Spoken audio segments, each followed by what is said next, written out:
sede da TV Cultura em São Paulo, com o seminário Cultura, Liberdade de Imprensa, produzido pela TV Cultura, com apoio do Instituto Vladimir Herzog e com transmissão ao vivo pela nossa internet, a internet aqui da TV Cultura, e também pelo Portal Terra. Bom, já aqui ao meu lado estão os nossos jornalistas convidados, o jornalista Sidney Basile, que é vice-presidente de Relações Institucionais do Grupo Abril, o jornalista Carlos Humberto Lins da Silva e também o jornalista Humberto Sacomandi, que é jornalista e editor internacional do jornal Valor Econômico. E temos já aqui os nossos dois convidados que vão falar sobre a Venezuela. Eu gostaria então de convidar o senhor Fernando Egaña, advogado, ex-ministro da Comunicação da Venezuela, e também conosco está Noel Padilla, que é pedagogo, especialista em comunicação.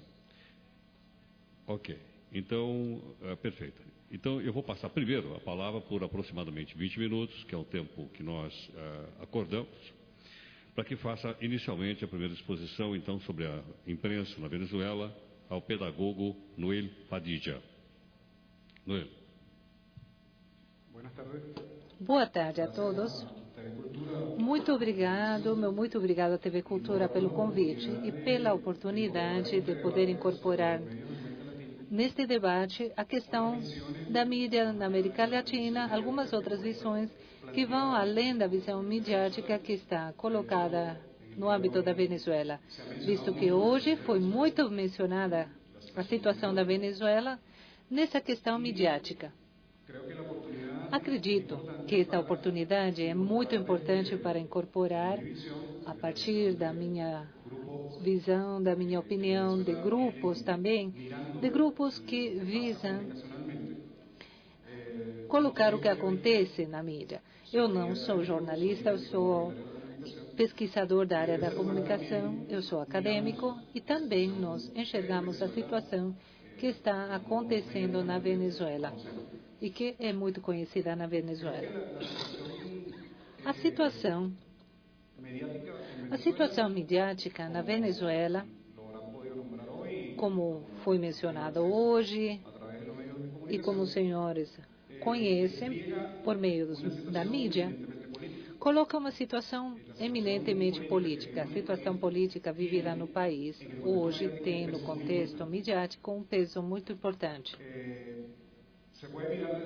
Pode ser visto a partir de diversos pontos. Não se trata aqui de ter ou não ter a razão, mas sim é muito importante que um fenômeno social, como o que hoje é vivido no país, que não é apenas venezuelano, mas sim mundial, requer um olhar profundo, por reconhecer que trata-se de um processo muito complexo. E a partir desse lugar, temos o convite a analisar a situação venezuelana e sugerimos, então, a partir da pesquisa da academia, queremos reconhecer essa implicação deste processo e colocamos um olhar não reducionista, não fragmentado, e que tem uma situação a partir de múltiplas situações que estão, obviamente, cruzadas nesse sentido. Acredito ser muito importante, e aqui tentarei falar a esse respeito nesta apresentação. Portanto, devemos primeiro colocar certos dados históricos que apresentem a situação, para conseguir entender a situação midiática na Venezuela. Desde 1988, com a vitória eleitoral de Hugo Chávez para presidente da República, foi criado a partir desse momento um foco político venezuelano. E, de maneira geral, na história contemporânea no nosso país, para o resto do continente e para o mundo. Após uma década, Venezuela continua sendo hoje um ponto obrigatório na pauta das notícias internacionais. A questão da liberdade de imprensa, que faz parte deste debate hoje, torna-se um debate constante na Venezuela e acontece sob uma total liberdade de expressão. Quem for no nosso país e ligar a TV, o rádio ou ler o jornal, verá, ouvirá ou lerá diversas opiniões. que falam a respeito de uma postura política dentro do contexto midiático. Nesse sentido, acredito, e retomo aqui alguns elementos que foram colocados de manhã, que essa situação pode nos dar certas dicas para pensar se na Venezuela corre algum risco à liberdade de imprensa ou não. Inicialmente, quando falei que não sou jornalista, mas sim pesquisador, ou seja, eu não trabalho em nenhum local vinculado ao governo venezuelano. Eu trabalho numa universidade. Portanto, essa é uma postura que eu tenho dentro do espaço da pesquisa e que pode ser considerada uma posição oficialista. Mas, bom, eu corro esse risco. Alguns fatos históricos para que os senhores possam entender melhor a questão midiática. O período representativo consolidado após a queda de Jiménez no ano 98 marcará ou ficará marcado por importantes processos de luta política dos setores populares, visando uma melhor distribuição dos recursos do Estado que permitam o acesso aos direitos fundamentais. O período representativo da Venezuela diz respeito a 40 anos de modelo representativo, no qual houve um aumento muito marcado, principalmente por essas 4 décadas de pobreza extrema e da situação dos direitos fundamentais, e estou falando aqui dos direitos humanos, como um todo, não apenas direitos específicos, mas particularmente os direitos econômicos, sociais e culturais. Após esse tempo, foi desenvolvida uma política, ou melhor dito, uma expressão política de governo da Venezuela conhecida como o bipartidismo, que resultou num pacto, numa aliança realizada por 3 partidos de direita após a queda da ditadura, conhecido como Pacto do Ponto Fixo. E aí será colocado por 4 décadas uma alternativa entre dois partidos principais. Esse período, além de consolidar a classe política que decidiu o destino político do país durante anos, favoreceu de forma aberta as políticas norte-americanas no continente, assim como também conseguiu privilegiar os grupos dominantes no nosso país. Esses grupos, digamos assim, grupos econômicos agrupados num grêmio de industriais, de produtores, que foi conhecido como FEDECâmara. E no caso dos meios de comunicação, esses fazem parte de um oligopólio que durante décadas esteve limitado a dois grupos. O grupo que possui Cinevisão e que está aliado à Univisão e à Televisa. E, por outra parte, o grupo Botón e Granier, que possuem Rádio Caracas Televisão e a rede Rádio Caracas Rede. Esse grupo que controla a mídia privada na Venezuela durante tantos anos, consegue exercer uma forte resistência para a abertura de nova mídia, que é o caso de Globovisión, de Televen. Ou seja, perder esses espaços de influências majoritárias no aspecto da radiodifusão gerou uma resistência para que outros meios também se incorporassem. Durante o período da democracia representativa, os governos da época fizeram concessões tanto no rádio quanto na TV para aqueles que foram considerados os seus aliados políticos, devido ao apoio que eles deram durante as campanhas políticas. Hoje, os meios de comunicação privados, eles estão em mãos de um pequeno grupo que possuem agências vinculadas, ligadas a outro tipo de consórcios. No caso da imprensa escrita, os 5 principais jornais de tirada nacional também pertencem a certos grupos familiares. Nessa relação de concessões, em troca de favores políticos, acontece uma direta relação entre esses partidos e os meios. No final dos anos 80, assume o poder Carlos Andrés Pérez. E nos últimos anos, nos anos 80, não apenas na Venezuela, mas também no continente, começam a ser aplicadas medidas estruturais do não liberalismo. No nosso país, no ano 89, o presidente da República, Carlos Andrés Pérez, propõe um pacote de medidas econômicas apoiado pelo Fundo Monetário Internacional, cujo impacto foi um impacto importante socialmente, porque surge ou acontece uma saída, uma sublevação, digamos assim, popular, que na Venezuela é conhecida como o Caracazo. Outros discursos midiáticos o chamam de simplesmente os saques. Mas os pobres na Venezuela, que vivem, no caso das grandes cidades, concretamente no caso de Caracas, eles vivem nos morros, em condições de simplesmente na periferia miserável. Nesse momento, marca-se um marco importante no nosso país. Há uma mudança significativa no desenvolvimento político do país a partir desse momento.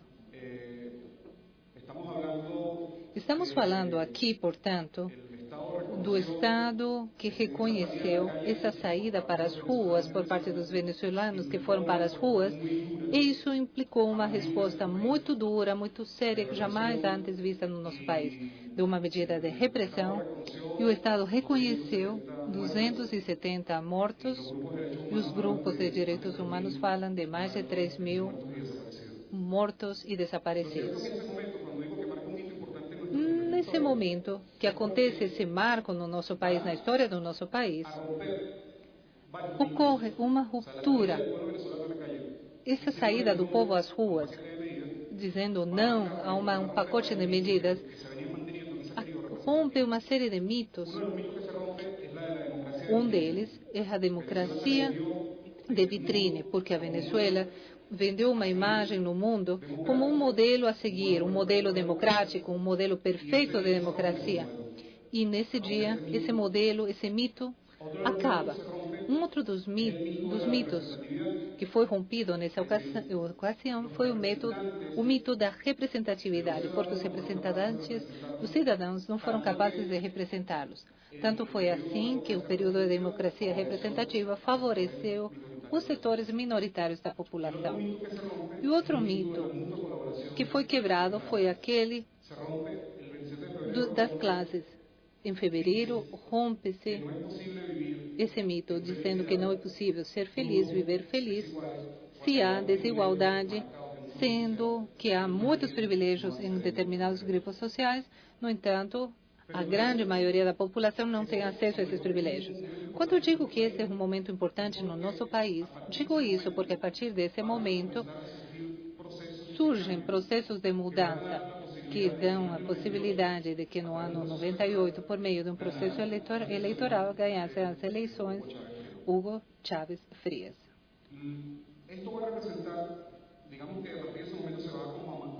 A partir desse momento, marca-se e começa a ser desenhada essa questão que hoje existe na mídia.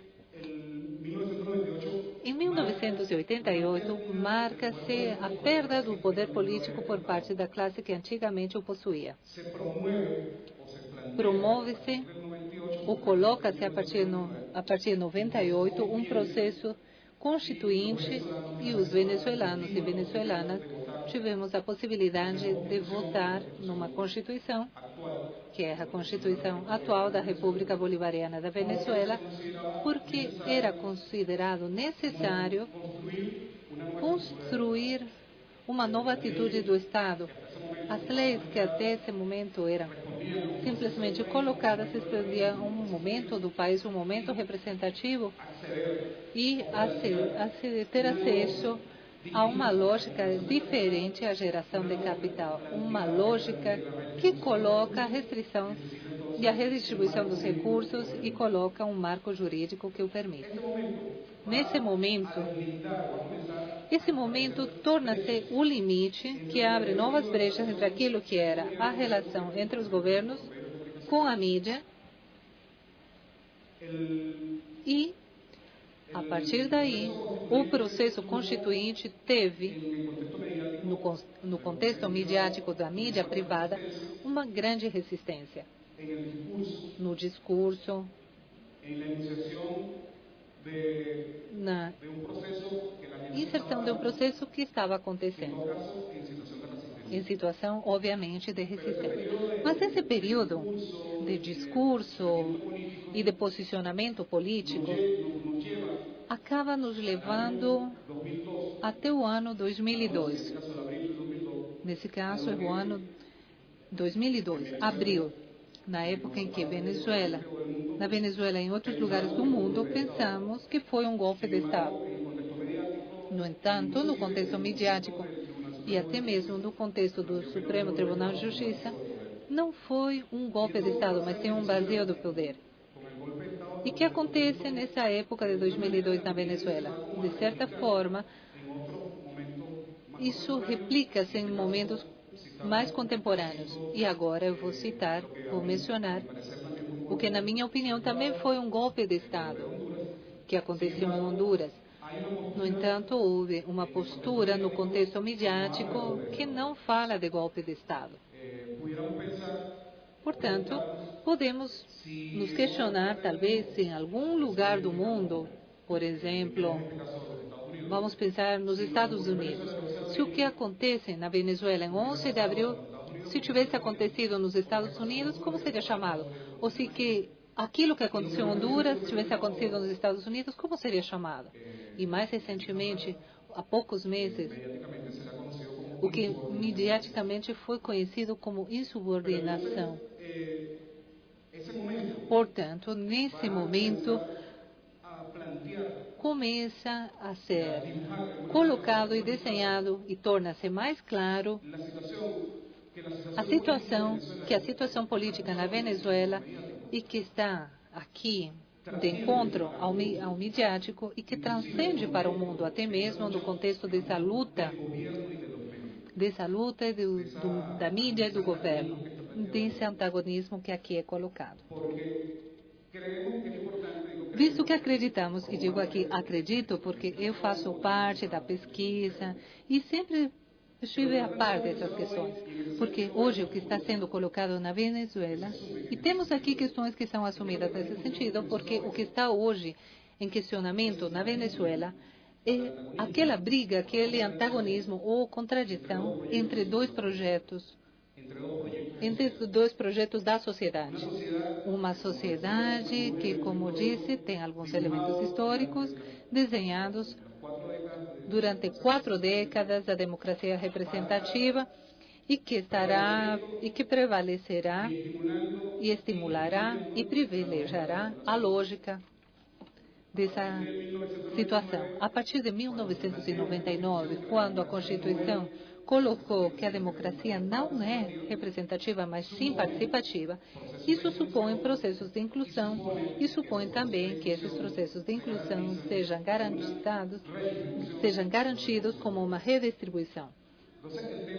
Eu sei que a questão, digamos que essa questão é uma questão muito importante e fundamental no contexto daquilo que poderíamos chamar de situação midiática na Venezuela. Porque na Venezuela, partindo dessas duas lógicas, desses dois projetos históricos que hoje estão em confronto, não apenas na Venezuela, mas sim em diferentes lugares do continente, colocarão diversos discursos. Por isso, estamos no contexto desse enunciado e vemos que os discursos respondem sempre à intencionalidade, a questões sociais e de posicionamento, e especialmente à racionalidade e a paradigmas.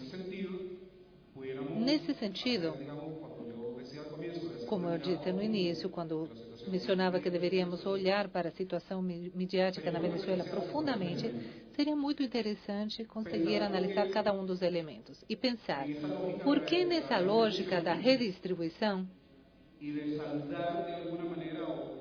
por que nessa lógica podemos ver de que maneira começar a diminuir as brechas, os gaps sociais. Portanto, o Estado coloca como políticas sociais aquilo que na Venezuela são conhecidos como missões.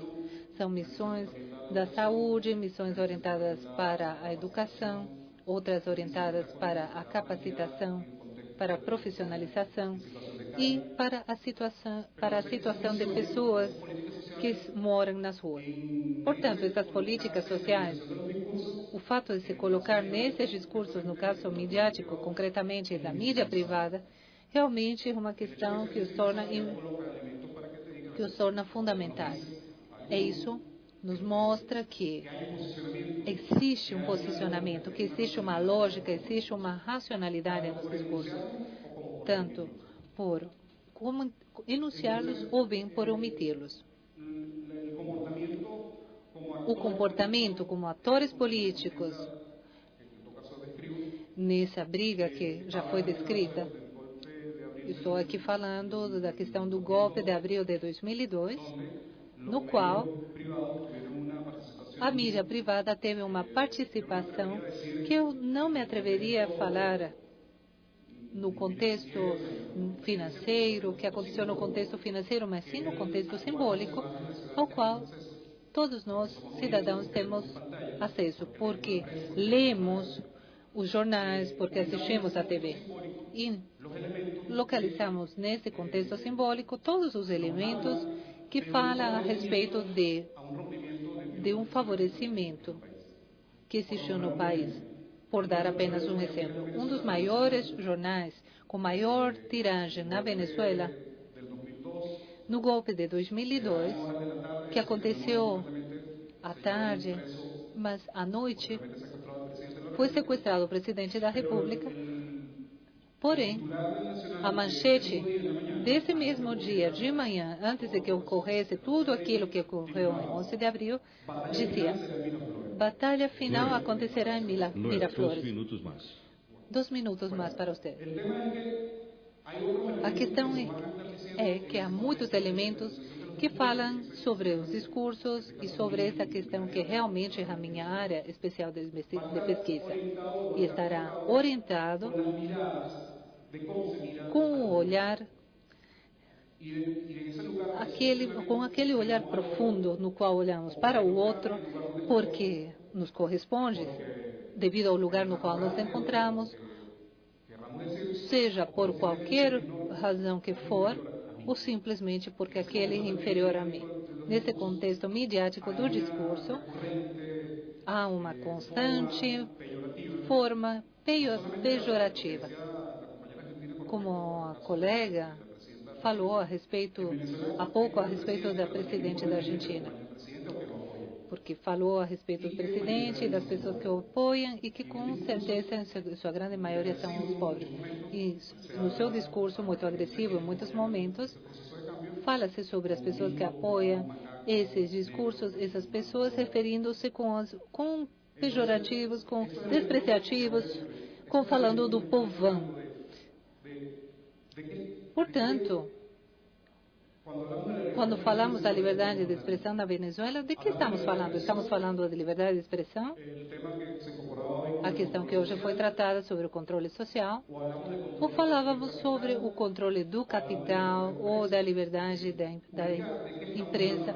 Ou seja, de que estamos falando realmente? No contexto dessas lógicas e projetos de sociedade que são colocados na Venezuela, eu, pessoalmente, posso orientar, impulsionar e fazer desde um espaço de trabalho para fortalecer no contexto do fazer do meu país e coloco essa lógica que privilegia a distribuição dos recursos e também a democratização. Existe uma lei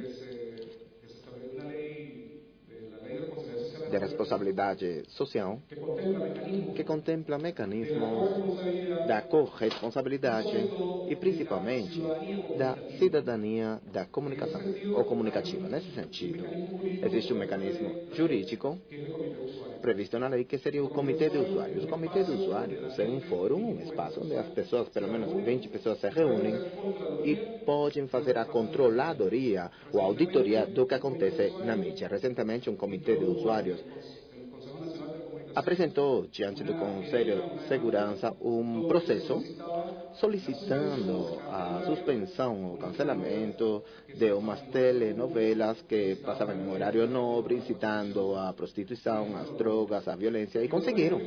Um outro elemento importante, já para concluir, dentro do conceito da democratização da democracia e no contexto comunicacional, estamos falando de, a partir de 2002, foi produzido no contexto das comunidades um processo de apropriação tecnológica para dar voz, para mostrarem a sua imagem daquilo que historicamente era invisível na mídia privada. Estou falando de que existe na Venezuela 400 meios comunitários com apoio da lei. Eles são treinados, são alocados os recursos e as pessoas fazem nas comunidades rádio, TV, e existem muitos grupos e pessoas fazendo vídeo na rua. Além disso, como política de cultura, existe um espaço importante onde o cinema é democratizado. Hoje, na Venezuela, existem 350 salas de cinema comunitárias nos lugares mais remotos do país, mais distantes. Desculpe um atraso, mas já vou concluir. Então, no contexto da redistribuição, não apenas a redistribuição dos recursos, estamos falando também da redistribuição dos direitos. E nesses direitos inclui-se, logicamente, o direito à comunicação. Muito obrigado. Muito obrigado a participação do Noel Padilha. E agora, pelo mesmo tempo, nós vamos ouvir o senhor Fernando Essanha.